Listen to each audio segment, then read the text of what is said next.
Hey guys, John V here from Phone Arena. Right now you're watching our video review of the Lenovo Yoga Tablet 8. When people think about tablet designs, one of the first things to come to mind is a flat slate, but the Lenovo Yoga Tablet 8 aims to ditch that mentality just because it's sporting one very different looking design from everything else out there. Throwing the fact that it has a very low cost of $250 out of the gate, combined with a rated battery life of 18 hours, it seems like it's the perfect package.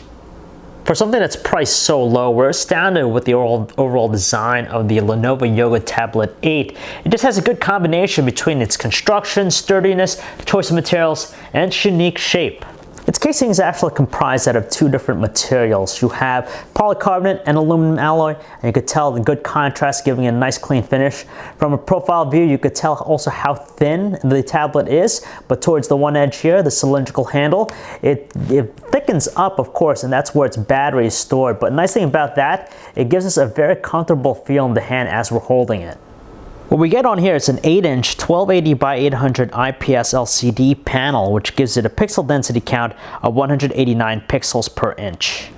That would have been awesome if the resolution were bumped up just a little bit more to match its rivals, but it is what it is, and honestly, it suffices enough for most basic things such as surfing the web, though it's not quite as sharp compared to its competitors. The other aspects about the display, it has a very natural color reproduction, doesn't seem to be overly saturated, and the view angles are okay, doesn't seem to distort that much at wide angles, but it does prove a little bit challenging to view outdoors when the sun is present. Below the display, it features two speakers. You can see the notch here, both the left and right sides. On one side of the tablet, we have the microphone, you have the volume controls, and you have a 3.5mm headset jack. In the rear, it features a 5-megapixel camera. Now, it's placed towards the one edge of the cylindrical handle. The only issue is that sometimes when we're holding a tablet, we have a tendency to sometimes cover it. And finally, we have its kickstand, which gives the tablet its yoga-like abilities. Now, it's wonderful just because it's very rare in tablets. At the same time, we could use it for watching videos, or the opposite, it's also handy when it comes to typing up stuff. Underneath the kickstand, we have a micro SD card slot to increase its internal storage capacity. This is running the same customized Android 4.2.2 Jelly Bean experience that we saw already with the Yoga Tablet 10, so nothing different about it. Now with Lenovo's approach, they tried to simplify things, and with that, they removed the typical app panel. Instead, they rely on putting all the icons in the home screen. Now, although it's nice, it does prove to be a little bit messy and disorganized.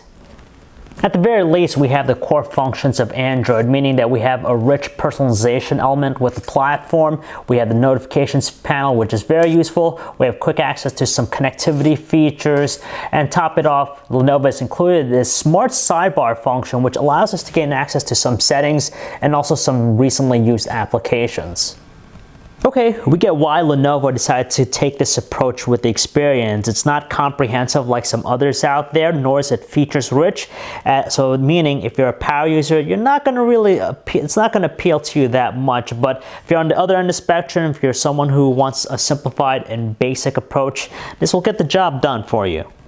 Under the hood, it's powered by an ARM-based quad-core 1.2 GHz MediaTek processor coupled with 1 GB of RAM, and quite fittingly, you can tell already with the performance, it is rather choppy at times, it's sluggish too. For basic things like surfing the web, it'll suffice for that, but for more processor-intensive stuff like 3D gaming, it definitely shows some strain with that. Its performance might be iffy and doesn't have the highest resolution display, but at least when it comes to surfing the web, it gets the job done. We have some quick page loads, you have also smooth navigational controls, so you have all the elements that make it likable.